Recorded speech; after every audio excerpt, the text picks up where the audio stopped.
Saya Dr. Insinyur Emma Almina mohon pamit.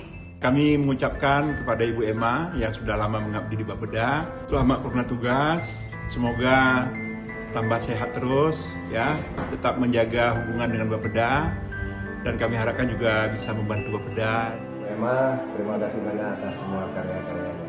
Selamat Bu Dr. Emma Almina yang sudah purna tugas.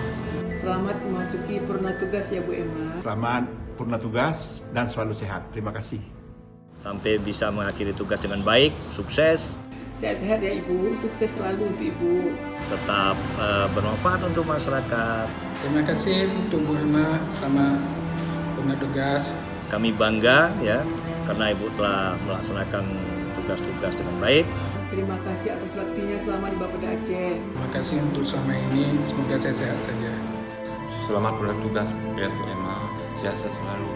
Selamat memasuki masa purna untuk Ibu Emma. Semoga ke depan diberikan kesehatan. Terima kasih Ibu untuk dedikasinya selama ini untuk Bapeda. Terima kasih kepada semua Bapak Ibu. Dan jangan lupa kami tetap mengingat Ibu sebagai Biring Manggisku.